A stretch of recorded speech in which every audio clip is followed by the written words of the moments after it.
Welcome back into the afternoon rundown. I'm Kelsey Soto here. Obviously, a lot of you have been watching national politics and you've seen what's going on internationally. So we wanted to talk with those who study this for a living and who know it a lot better than we do. And I want to bring on Dr. Robert Farley, who's with the University of Kentucky. Dr. Farley, can you talk to me a little about your background and how you got involved in this type of work? Sure. I've studied national security and defense for quite a long time. I've been at the University of Kentucky at the Patterson School of Diplomacy and International Commerce since 2005. So there have been quite a few wars during that period.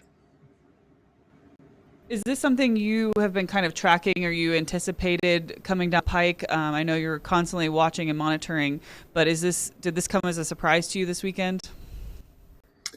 I was a little bit surprised on Saturday morning that it happened at exactly the moment that it happened. Usually, when the United States launches a war, it's in the dark, it's at night when we launch it. But in this case, we launched a war in the middle of the day. Um, I was not surprised more broadly that we decided to attack Iran because we had had a huge military buildup in the Gulf. You can only keep those ships and planes sort of on station for a certain amount of time. And it was coming down to a question of we were going to use them or we were going to have to withdraw them. So I was not surprised that the war launched. Can you talk a little about working with other countries? And this is not a solo endeavor. Talk a little about the coordination and the effort it takes to make something like this happen. So this is a multinational effort. The two biggest participants are Israel and the United States, and we've had a lot of intelligence cooperation between the Israelis and the Americans.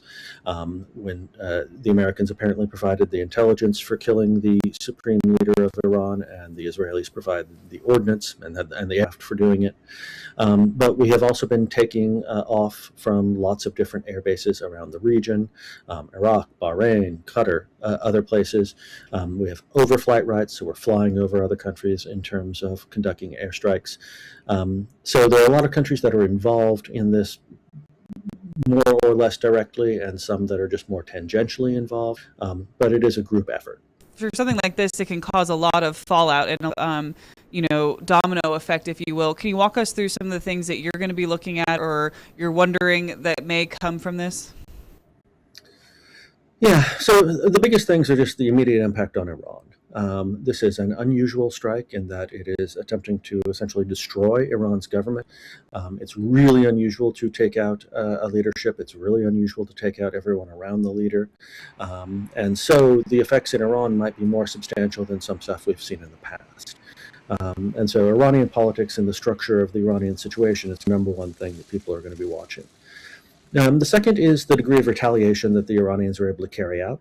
They have struck a number of the Gulf monarchies. They've hit the Emiratis, they've hit Dubai, they've hit Bahrain, Kuwait. And so there are a number of effects that is having on the oil industry, on financial industries. That's part of the reason that oil prices are going up today. To the extent the Iranians can keep that up, you're going to continue to have tensions around the Gulf and around the world. The really big one is whether the Iranians can close and keep closed the Straits of Hormuz, which is essentially the gateway to the Persian Gulf. A huge amount of global oil moves through those straits, and if the Iranians can keep it closed, then there are going to be some pretty substantial impacts on oil prices. And when things hit oil prices, they hit every other price as well. And so that's probably the biggest international impact we're going to see from this war. For a lot of people, this could be overwhelming to watch unfold on television. A lot of us have family and friends in the military. It can be anxious. What is it you would like us at home to know, to be thinking about? Obviously, there's a lot of it's out of our hands, out of our control. What can we as the layperson take away from this? I mean, the U.S. military is extremely effective at what it does and is extremely good at protecting its own people. That does not mean we are immune to casualties. And so war is inherently risky. There are going to be costs to Americans, and we're going to inflict costs on the Iranians that we didn't necessarily want to inflict. In the first hours of the war, apparently or reportedly, an Iranian school was struck, and a number of school children were killed. As long as the war keeps going, incidents like that are going to happen, and they're going to happen around the Gulf, they're going to happen in Iran, and if Iran decides to retaliate farther afield through the use of terrorism or whatever else, then we may see more casualties. So war is a risky business. This is not yet in the history books, and you obviously teach at University of Kentucky.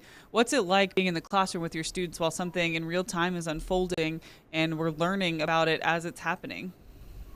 I mean, it's absolutely the core of what we do here, right? I teach two classes. One is on wargaming and simulation, and today we walked through different ways that we could simulate every event. And the other class is on defense statecraft, and I teach about air power. And so this basically constitutes all of my classes for this week. We're just going to talk about this for probably the next couple of weeks.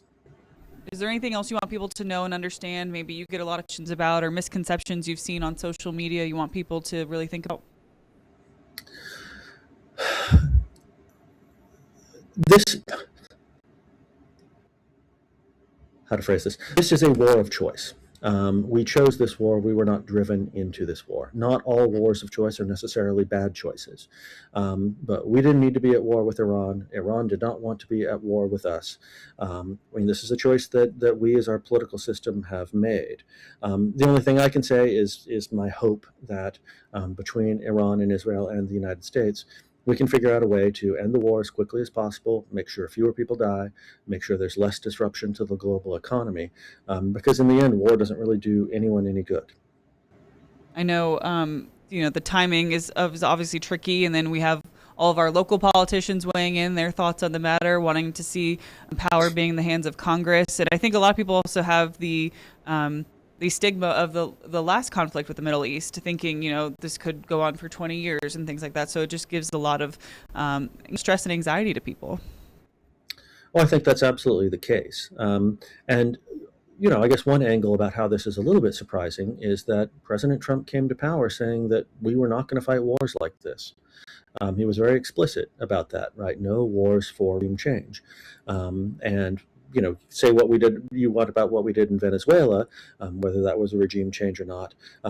But it should be more surprising to people that we have engaged in this particular conflict, given that our entire political system seemed to not want it. And being in Kentucky in particular, where we have figures like Senator Paul, we have figures like Representative Massey, who represent sort of a Republican old guard, along with Democrats who are very critical of the president. It gives us a very interesting political moment where all of these representatives, all of these people in government are contributing to this question. Thank you so much for your time. Well, I'm sure we'll be keeping in touch with you as the weeks continue. Well, thank you for having me.